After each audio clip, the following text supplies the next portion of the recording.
American data centers now consume close to 1 trillion liters of water a year. That figure is for cooling alone, and it grew alongside the AI build-out. But the number on its own is close to meaningless, and I am going to spend the next few minutes showing you why, because the water argument is the most badly reported thing in this entire debate. On both sides. Here is the problem with that headline. A trillion is a number designed to end an argument rather than start one. Nobody has intuition for it. It sounds enormous, and in the wrong frame it is trivial. Water questions are almost never about totals. They are about where and when and whether anyone else wanted that particular water. So here is the plan. The distinction almost every article gets wrong, which is between water withdrawn and water consumed. What a single facility actually uses in units you can picture. Where these buildings are being put, which is the entire argument. Then the strongest case that this is a non-issue, which is genuinely strong. And what would settle it? Start with the distinction, because if you take one thing from this video, take this. Withdrawal means water taken from a source. Consumption means water that does not come back. A power station may withdraw enormous volumes and return almost all of it, slightly warmer. Evaporative cooling is different. Water goes in, becomes vapor, and leaves the watershed. When people argue about data center water, one side is usually quoting withdrawal and the other is quoting consumption, and they are not disagreeing. They are describing different things. Now, scale you can actually picture. A large facility can use up to 5 million gallons a day. That is the daily water use of a town of somewhere between 10 and 50,000 people. A medium-sized one can run to about 110 million gallons a year. And projections for American AI servers alone put consumption between 200 and 300 billion gallons a year by 2030. And now the part that actually matters. Where? As of May 2026, roughly 51% of the United States and Puerto Rico was in drought. In the lower 48, it was nearly 61%. And a large share of new data center construction is going into Arizona, Texas, and the wider Southwest, which is to say into the driest part of the country. To put the competition for that water in perspective, the Bureau of Reclamation declared a Level 1 shortage condition on Lake Mead for 2026. Under it, Arizona has to give up 512,000 acre-feet of water. That is about 18% of the state's entire annual allocation. That is the context any new industrial water user in Arizona is walking into.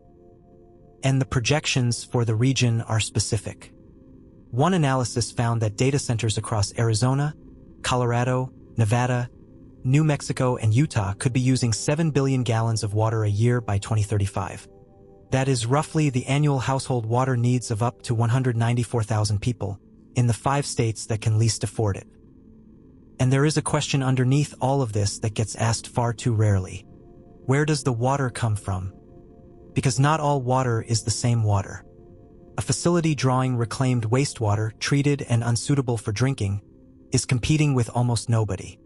A facility drawing treated municipal supply is drinking from the same tap as the houses around it, and it was treated to drinking standard at public expense before being used to cool a server.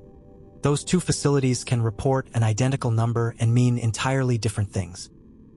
And that is the version of this story that should actually travel. Not a trillion liters, which nobody can picture. The specific, checkable, locally verifiable question of whether the building down the road is cooling itself with water that was purified to drinking standard, in a county under a shortage declaration, while residents are being asked to restrict their own use. That is a question a local reporter can answer in an afternoon. The national number is not. Now the other side, and this is where I want to be scrupulous because the skeptics are right about more than the internet gives them credit for. First, agriculture. American agriculture uses vastly more water than every data center combined, and it is not close. Second, closed-loop cooling recirculates the same water rather than evaporating it, and newer designs can approach zero water use by cooling with air instead, at a cost in electricity. Third, some of the most viral water statistics have been shown to be badly derived. And fourth, a data center pays for its water at industrial rates, which is more than most agricultural users pay. And that third point deserves its own moment because it is the most interesting thing in this whole subject. You can build a data center that uses almost no water. You cool it with air instead. But air cooling takes considerably more electricity. So the water problem and the electricity problem are the same problem wearing different clothes. Every gallon you save, you pay for in megawatts. There is no configuration that is free. As for agriculture, the comparison is true, and it is also a deflection. That American farms use more water than data centers does not tell you whether a specific new industrial user should be permitted in a specific stress basin in a shortage year. Scale comparisons answer a question nobody in the affected county was asking. The relevant question is never, is this the biggest user? It is who was already here and what happens to them. And here is the thing that makes this argument unresolvable in its current form. Almost nobody has to publish the number. Water use at a specific facility is frequently treated as commercially sensitive, or covered by an agreement with the local utility that neither party discloses.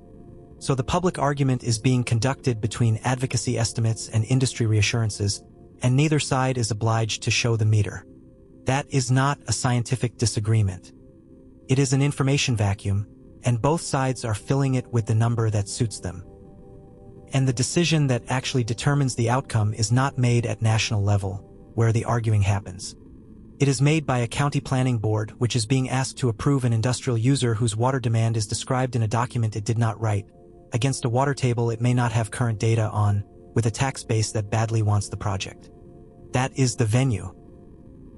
Everything else is commentary. So what would settle this? Not more national totals.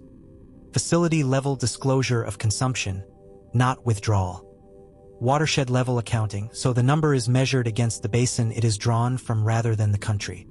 Cooling method disclosed at the planning stage, because that single choice moves water use by orders of magnitude, and permits that bind in a shortage year rather than in an average one.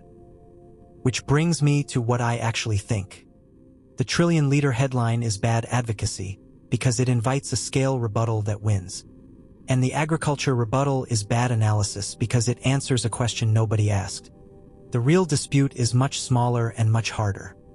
Water is a local, seasonal, rivalrous resource, and it is being allocated by a permitting process built for a world where nobody dropped a 5 million gallon a day industrial user into a basin already in shortage. So where do you land?